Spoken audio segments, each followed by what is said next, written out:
बात करेंगे phrasal verbs के बारे में। तो पहले समझ लेते हैं कि फ्रेजल वर्ब्स होते क्या हैं।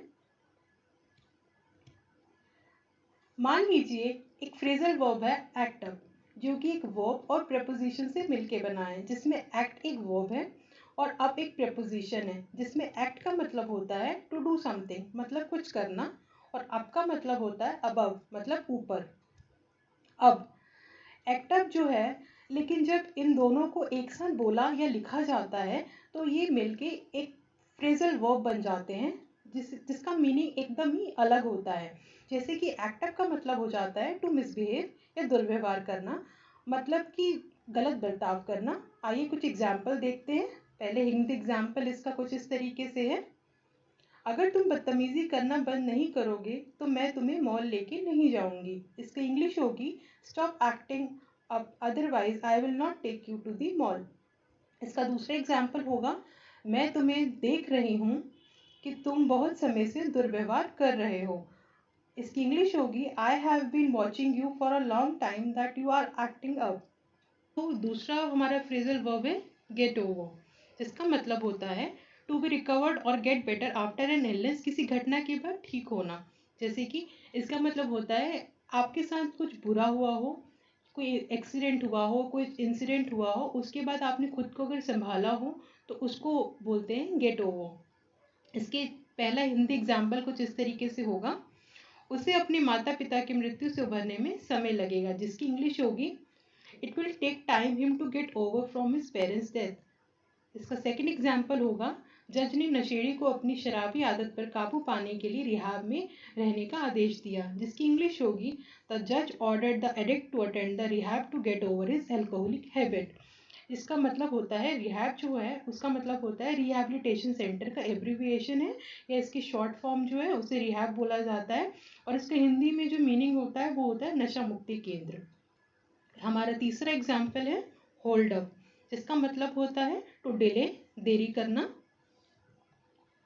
जिसका हिंदी एग्जाम्पल कुछ इस तरीके से होगा मुझे गुड़गांव के पास भयानक ट्रैफिक जैम ने रोक लिया और कार्यालय में आधे घंटे की देरी से पहुंचा। इसका एक इंग्लिश होगी I was held up by the terrible traffic near Gurgaon and arrived an half an hour late at office. कहने का मतलब यह है कि ट्रैफिक की वजह से रुकना पड़ा, जिससे देरी हो गई। फिर हमारा दूसरा एग्जाम्पल है महामारी के कारण सभी उड़ानों को रोक दिया गया था, जिसकी इंग्लिश होगी all the flights were held up because of pandemic. हमारा अगला एग्जाम्पल होगा टू क्रो अबाउट, मतलब टू ब्रैग अबाउट समथिंग, खुद की तारीफ करना। ब्रैग का मतलब अपनी बड़ाई करना, इसके बारे में मैं अपनी कई वीडियोस में बता चुकी हूँ।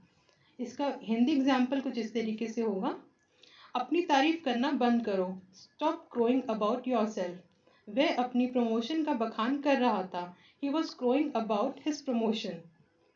अगला एग्जाम्पल टू मुल ओवर, जिसका मतलब है to think about something for a long time before deciding, मतलब सोच समझ के किया गया काम, बहुत टाइम लेकर आपने किसी काम को सोचा और फिर उसको इम्प्लीमेंट किया, वो होता है मुल ओवर। इसका एग्जाम्पल कुछ इस तरीके से होगा आरबीआई शिक्षण संस्थानों के वित्त पोषण पर काम कर रहा है। RBI is mulling over financing educational institute, मतलब आरबीआई ने बहुत सोचा और फिर उसने इम्प्लीमेंट किया इसको कि जो एजुकेशनल इंस्टीट्यूशंस हैं उनको फाइनेंस करना चाहिए। इसका सेकंड एग्जाम्पल कुछ इस तरीके से होगा महामारी फैलने के बीच सरकार ने लॉकडाउन के विस्तार पर विचार किया, जिसकी इंग्लिश होगी The government mulled over lockdown extension amid the spread of pandemic. Amid का मतलब होता है किसी चीज के बीच में। अगला एग्जाम्पल टू कीप अप, मतलब to continue to do something, काम जारी रखना, किसी काम को करते रहना, जिसका एग्जाम्पल कुछ इस तरीके से होगा अच्छा काम करते रहो, जिसकी इंग्लिश होगी keep up the good work. Second example हो सकता है कि सरकार वित्तीय स्थिति सही रहने का मुखौटा रखने के लिए रचनात्मक हो रही है, जिसकी इंग्लिश होगी गवर्नमेंट में be getting creative to keep up the facade of being physically fit. इसमें फसाड का मतलब होता है मुखौटा या जो है नहीं वो दिखाना, बाहरी दिखावा, यहाँ इसका मतलब मुखौटा है। आइए अगले वर्ड की तरफ चलते हैं टू कॉल ऑफ मतलब टू कैंसिल समथिंग, कुछ रद्द करना। जिसकी एग्जाम्पल कुछ इस तरीके से होगा। इसका पहला हिंदी एग्जाम्पल होगा, क्या उसने अभी अपनी शादी रद्द कर दी? जिसकी इंग्लिश होगी, did she just call of her wedding? Bank यूनियनों ने अपनी स्ट्राइक को रद्द कर दिया। जिसकी इंग्लिश होगी, bank unions have called off their strike. अगला वर्ड है to muster up. To muster up मतलब होता है टू गैदर अप, इकट्ठा करना। जैसे कि इसका पहला हिंदी एग्जाम्पल है, उसने आखिरकार अपने पिता को सरकारी नौकरी नहीं लेने के अपने फैसले के बारे में बताने की हिम्मत जुटाई। इसकी इंग्लिश होगी, she finally mustered up the courage to tell her father about her decision not to take government job. जिसमें करेज मीन्स होता है हिम्मत। अगला एग्जाम्पल कुछ इस तरीके से है, उन्होंने भ्रष्टाचार के खिलाफ लड़ाई में शामिल होने के लिए और लोगों को तैयार किया। He mustered up more people to join the fight against corruption। अगला वर्ड कुछ इस तरीके से होगा, to pull over मतलब to stop especially for vehicle मतलब रोकना। पुल ओवर हम बेसिकली किसी व्हीकल के लिए ही यूज करते हैं। जैसे कि इसके हिंदी एग्जाम्पल कुछ इस तरीके से है, उसने उसे तुरंत कार को रोकने के लिए कहा। इसकी इंग्लिश होगी, she asked him to pull over the car right away। Second example, आदमी ने यह देखने के लिए कि क्या वह मदद कर सकता है, कार को रोकने का फैसला किया। इसकी इंग्लिश होगी, the man decided to pull over to see if he could help.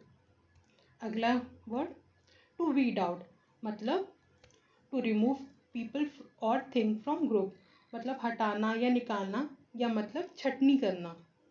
जिसकी हिंदी एग्जाम्पल कुछ इस तरीके से होगा, खोज से सरकार को अप्रभावी सहायता योजना को हटाने में मदद मिलेगी। जिसकी इंग्लिश होगी, the research will help government to weed out ineffective aid scheme.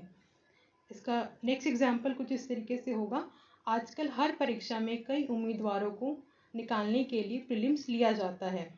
जिसका इंग्लिश होगा, nowadays prelims is taken in every exam to weed out many candidates. Means उम्मीदवारों की छटनी करने के लिए प्रीलिम्स को आजकल हर एग्ज़ाम में लिया जाता है। आई होप आप गाइज आपको ये वीडियो अच्छी लगी होगी। अगर आपको ये वीडियो अच्छी लगी है तो प्लीज़ मुझे कमेंट करके ज़रूर बताओ। इससे रिलेटेड कोई भी क्वेरी है तो मुझे ज़रूर बताएं। Thank you.